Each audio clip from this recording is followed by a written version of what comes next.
Pa janë miomat të zakonshme tek gratë e moshave të ndryshme, për shembull, cilat grup mosha janë më të rrezikuara? Në fillim e potencova se grup mosha të cilat më tepër janë të rrezikuara është mosha prej 35 deri 50 vjeç, duke mos e faktin se bëhet edhe mund të ndodhe edhe më herët edhe më vonë, mirë po kjo moshë është ajo më e rrezikuara për shkak të aktivitetit hormonal dhe ndikimit të këtyre hormoneve mjaft me rëndësi që i përmenda estrogenit edhe progesteronit, se në atë grup mosh, do me thonën, ato janë më aktive dhe kanë nivele më të larta. Kur është i nevojshëm një ndërhyrje kirurgjikale për të trajnuar miomat dhe çfarë duhet të dinë pacientët para se të vendosin për operacion? Trajtimi i miomave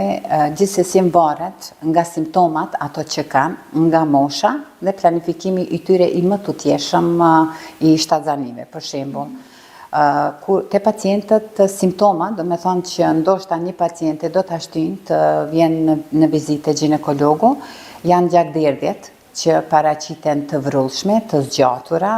me ciklin menstrual, të paraqiten gjakderdhje mes cikleve menstruale, po ashtu ato dhembjet në pjesën e poshtme të barkut ose të abdomenit, dhe sigurisht dhembje gjatë marrëdhënieve seksuale, po ashtu e shtyn pacientën të bëj vizitë, të diagnostifikohen miomat dhe pastaj në bisedë me vetë mjekun e vetë të konstatohet se çka mund të bëhet në lidhje, se gjithçka varet edhe nga forma,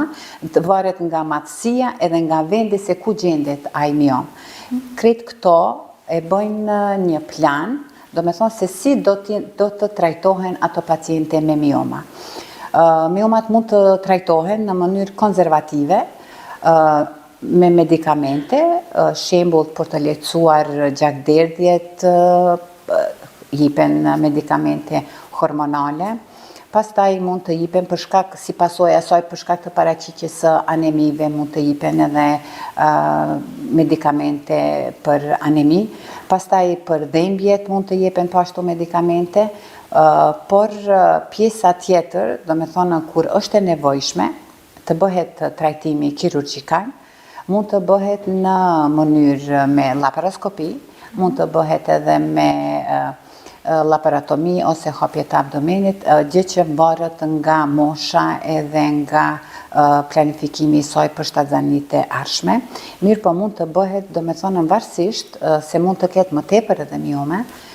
varësisht se ku gjenden, mund të bëhet vetëm se edhe miomektomi, do me thonë heqja e miomeve pa e hequr mitrën, dhe nëse kur është e nevojshme, kur mosha e lejon atë, kur kushtet e lejojnë atë, atëherë bëhet edhe heqja e tanë mitrës, do me thonë bëhet histerektomi, për me pas një jetë më të mirë vetë pacientja më tutje.